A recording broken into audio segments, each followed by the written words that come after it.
So Brandon Marshall is a guy who has made himself a little infamous, at least with Cleveland Brown fans or Baker Mayfield fans, because he hasn't had the most positive things to say about the Cleveland Browns or Baker Mayfield. He has not been one of his biggest cheerleaders, to say the least.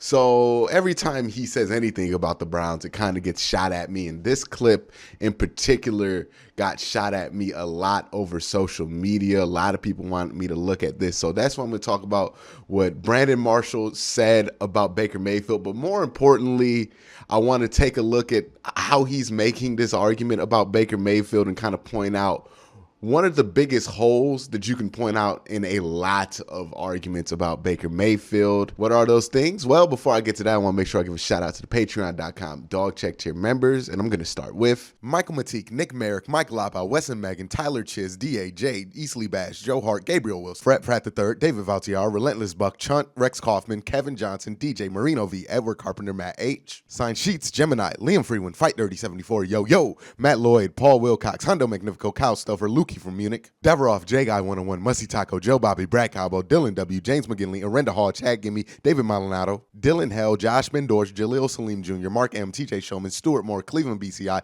Robert Jermaine Jr., Dave Mike May, Andrew Hirsch, Curtis Byer, Batman, Bharat Kumar, John Albert, Beerman069, Masayua Buzzer, Roland James, Nemo, Mac House, Reeve Hertz, Philip Wilcox, Marie Vivert, Sean Barron, Goggles Pisano, Corporal Nick Lopez, Dom Gazzulo, Nick Nasty, Ian Whitaker, Colin 216 Christian, Dave Strong, Michael Stone, Billy Moose Gentry, Austin Z, Mark Burnett II, Andre Griffin, Otis Wolf, Dog Pound, Kai Greg Ehlers, Austin Bolin, Lydia Mahawk, Jesus Serrano, Chris Foams, the Picktown Browns backers, Max Neelakenko, Mark Khan, Max Al Dojo, and Water Bear Marketing. Again, guys, thank you so much for the support. It means a ton.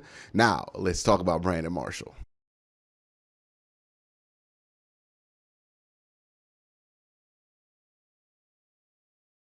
So Brandon Marshall, who works for Fox Sports 1 on a plethora of shows, but he's mainly a panelist on the show First Things First with Nick Wright.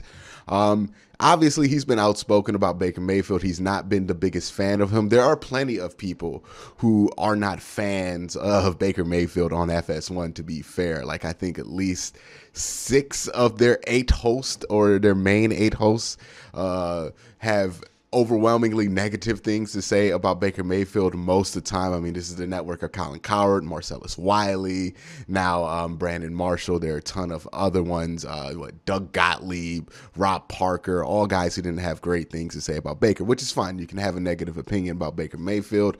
That does not mean that you're bad at your job necessarily. It just means you have an opinion. But Brandon Marshall, on this video, it's called Baker Mayfield Isn't Ready to Lead the Browns to the Super Bowl. He has some very pointed opinions about Baker Mayfield. Let's just take a look at it. Let's take a listen. You know what? No, I don't, because of that quarterback, number 6. And it's not because like, look, I Nick and I go back and forth all the time, Coach, with what we believe Baker Mayfield is and what he can accomplish. But I just don't think he is there yet to be able to lead and manage all the stress on that offensive side. Like, look, he ascended last year. He played well. He protected the ball. Can he do that this year? We will see. But here's the thing. This offense, this team is set up nicely. Defensively, all their moves and all their plays that they made this offseason was on the defensive side. They are now going to go from the 17th ranked defense possibly to the top 10. We will see. Hold on one second. This is an interesting way to go about it. He basically admits that Baker Mayfield played well last year, but he's saying that Baker won't play well this year because of the players on the offense that were there last year, not because they're bad, but specifically because they're good. Now, the reason, if it feels like it's really hard to track this argument, or if you think I'm intentionally trying to do this, the reason this feels like this is because these aren't really concrete arguments that Brandon Marshall's about to make. These are hypothetical arguments. These are emotional arguments. These are arguments that really have no statistical basis, no real kind of solid support for. And my issue with these kind of arguments is that it's very easy to just come up with one and not have much knowledge. And I think that's just where it comes from, right? These guys who do these shows, to be fair to them, have to cover like 4 different sports in every team within every sport, both college and pro. So they're spread thin.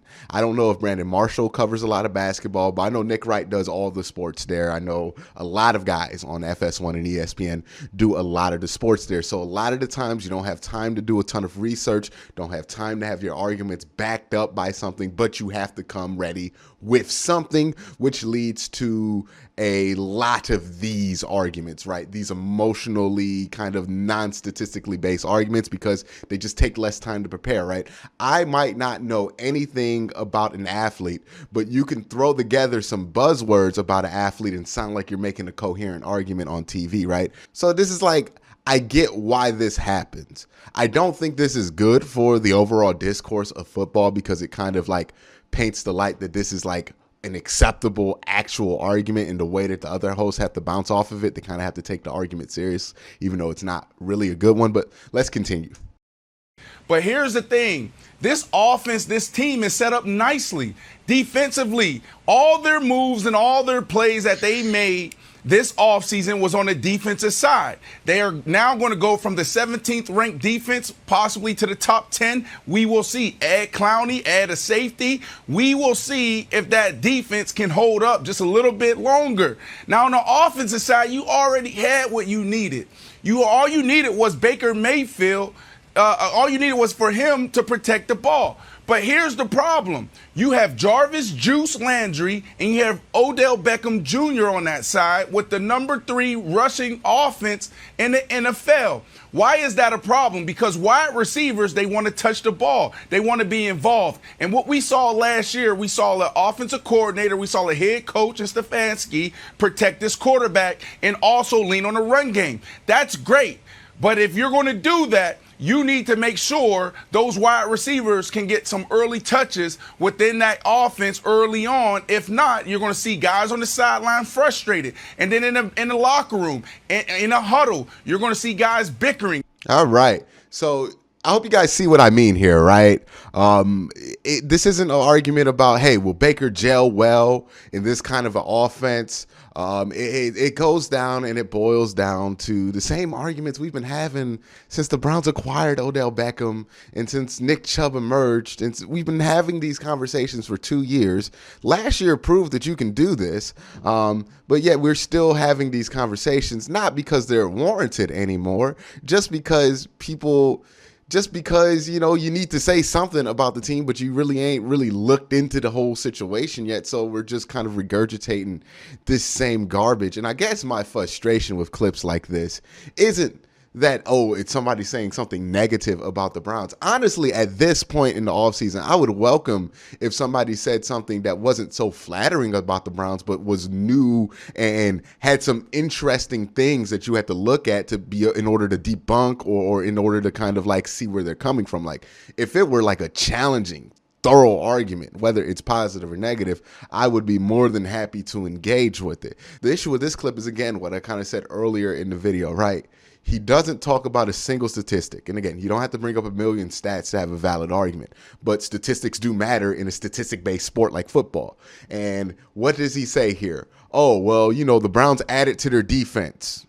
Okay. And then he says, hey, and the Browns, you know, they have these running backs that are really good. And you got Odell and Jarvis Landry, and they're going to want the ball too. And it's pretty much the too many mouths to feed argument, except for this team went 11-5 with the exact same roster offensively that they're bringing into this year. The offense is not a question mark with this team. Maybe you can have a question mark about Baker Mayfield because he hasn't had 2 back-to-back, you know, excellent years, although he's only been in the league for 3 years at this point. Maybe you can say that. Maybe you can ask if Wyatt Teller is going to regress because he was kind of a shock last year how well he played, or is that offensive line going to be able to maintain the brilliance that they did last year, or all of these other really valid questions about the offense that you can ask. And the thing that's weird here is he's acting like this is new or like he's adding more. Like Odell was here last year. Jarvis was here